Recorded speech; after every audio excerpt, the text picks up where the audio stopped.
Muy buenas, Miquel, y bienvenida a Publishers Week en español. Muchas gracias por vuestra invitación. Bueno, sé que en tus libros sobre la Gran Pirámide y sobre Egipto se cuentan cosas que nunca nos han narrado. Efectivamente, mira, lo que he hecho es una tesis doctoral en la que reconstruyo la forma original de la Gran Pirámide a nivel informático. Nunca se había realizado esta reconstrucción y entonces la hicimos con altísima precisión porque una unidad de medida que se llama el codo real, que es esta medida, 52,36 centímetros, es la que tiene el zócalo de la Gran Pirámide, de tal manera que te encuentras con un monumento que de entrada el zócalo te da la unidad de medida, cosa que no había visto nunca en la historia de la arquitectura. Yo soy doctor en arquitectura. Entonces, cuando reconstruimos la Gran Pirámide por primera vez, trabajando con 4 cifras, o sea, con 4 decimales en codos reales, que es una ventésima de milímetro de precisión, nos encontramos con una sorpresa enorme, que es que faltaba un elemento de coronación para que realmente tuviera la altura que dicen que está asociada a la distancia al Sol. Ese elemento de coronación fue una esfera. En la primera prueba que hicimos, una esfera que tiene un número matemático de diámetro, el número E, nos encontramos con que cuando le pido la superficie al monumento me dice 314.159,27 y me preguntarás, ¿y eso qué es? 100.000 veces el número pi. ¿Y qué ocurre con el número pi? Pues que ese nivel de precisión con 7 cifras decimales no se consigue hasta 4.000 años más tarde a través de la ciencia matemática. Con lo cual me quedé helado porque nos rompía el esquema de conocimiento que teníamos. La historia oficial. Claro, los griegos de la época clásica, Arquímedes, solo consigue 3,14 y una aproximación en el tercer decimal. Pero es que estos señores lo conocían con 7 decimales y no eran arquitectos, no eran matemáticos, eran arquitectos.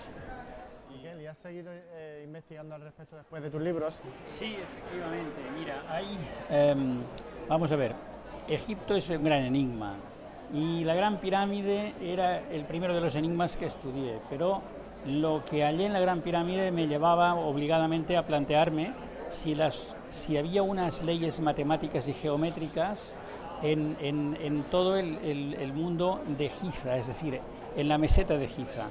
Y efectivamente las 3 pirámides de Giza están interrelacionadas entre sí geométrica y matemáticamente.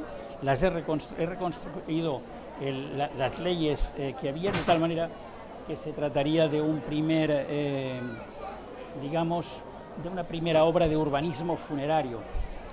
Decía que se trataría de una gran obra de urbanismo funerario y aquí es necesario matizar un elemento muy importante, que es que la Esfinge de Giza ya existía.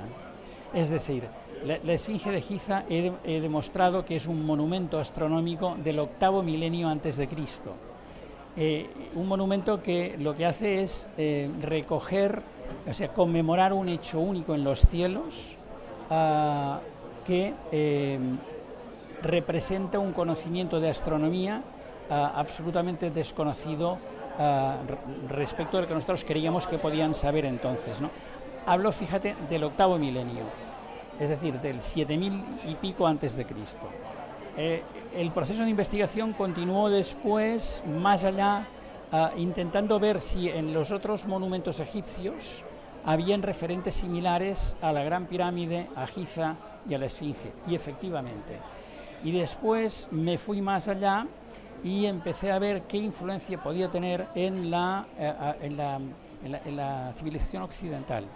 Y resulta que el Partenón de Atenas, por ejemplo, la Roma de los papas, la Washington masónica e incluso la Barcelona novecentista e higienista del Plan Cerdá, están impregnadas todas ellas de esa sabiduría, de ese conocimiento oculto, que es el nombre del segundo libro, el conocimiento oculto de Egipto, que impregna la Gran Pirámide. Ese conocimiento que es un conocimiento heredado de esa civilización científica anterior. Claro, ¿cuál es el nombre de esa civilización científica anterior? Me han preguntado. Y no hay ninguna duda, es la Atlántida. ¿Cómo lo sé? Porque los griegos hablaban, es decir, no tenían numeración arábiga, sino que lo que hacían era escribir las letras, los números con una letra seguida de un apóstrofe. El alfa era el 1, la omega era el 800. Si sumas los valores de las letras, tienes un valor de palabra. Y el número 892 en la Gran Pirámide se repite muchas veces y 892 significa Atlántida, sale de la palabra Atlantis. Claro, es la primera vez que se podía hablar de una relación objetiva científica entre el Antiguo Egipto y la Atlántida. Y el proyecto que tengo detrás, en este momento, aunque pueda sonar difícil, no es imposible, es encontrar la ciudad perdida. Sabemos dónde está la Atlántida y estamos buscando financiación para encontrarla. Y Miquel, ¿sigue el faraón en la Gran Pirámide? Ese es el gran enigma que se están planteando en este momento la egiptología contemporánea, a partir de que han encontrado una cámara de entrada que sería un recibidor detrás de la puerta de la Gran Pirámide. Y yo estoy absolutamente convencido de que sigue dentro de la Gran Pirámide. De hecho, he explicitado dónde está en mis libros, porque la Gran Pirámide funciona de manera sistemática a nivel geométrico y hay un arquitecto francés, Houdin, que explica que hay una espiral que conduce a la parte alta de la pirámide y coincide mucho en donde yo la tengo situada. Y la verdad es que creo que respecto a Egipto sería el gran descubrimiento del siglo XXI, y el otro gran descubrimiento del siglo XXI a otra escala sería encontrar la Atlántida. Y Miquel, ¿qué me puedes decir de las esculturas de diorita? Ese es otro de los grandes enigmas.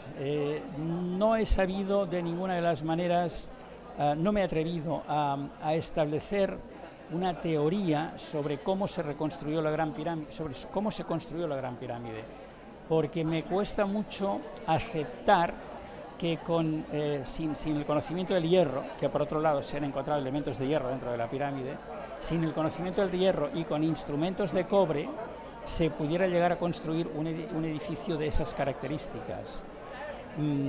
Entonces, no tengo explicación técnica de cómo lo pudieron hacer.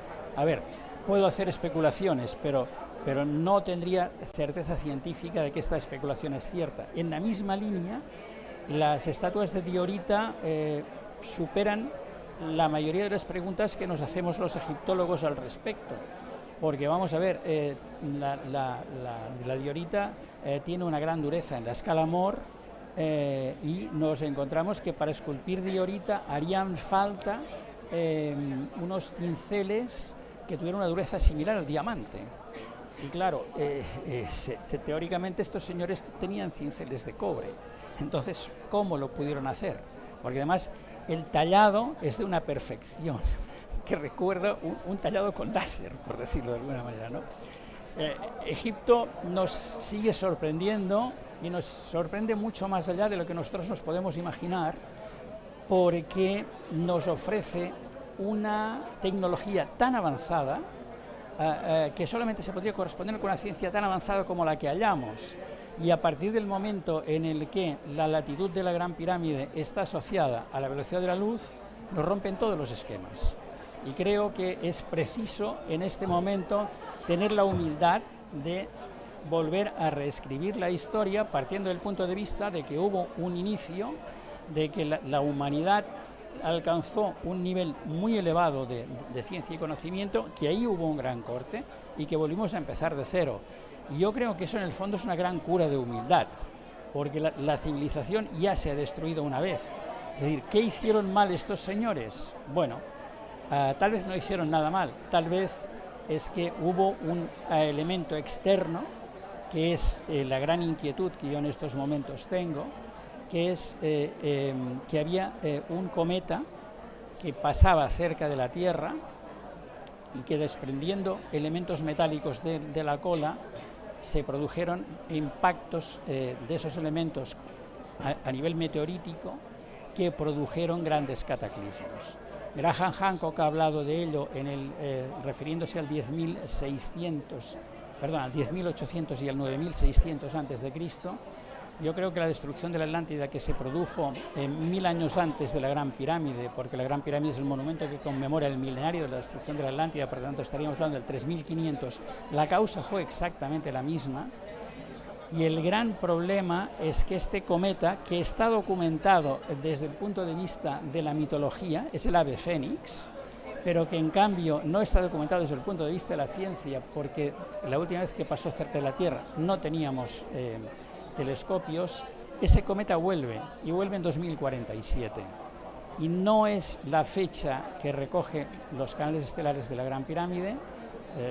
En los canales estelares se recoge una fecha posterior, pero cuando destruyó la Atlántida, los atlantes tampoco estaban preparados para imaginar que podía pasar algo así. Entonces yo creo que la defensa de la Tierra es un elemento absolutamente esencial. Creo que hemos de ser capaces de afrontarnos al enemigo externo, y ese enemigo externo en cualquier momento puede servir para unirnos, terminar con el sistema de matanzas sistemáticas en la especie humana, y ser capaces de hacer una gran inversión en defensa aeroespacial, porque antes o después vamos a necesitarla. Miquel, muchísimas gracias por atender a Publisher Week en español y enhorabuena por tu obra.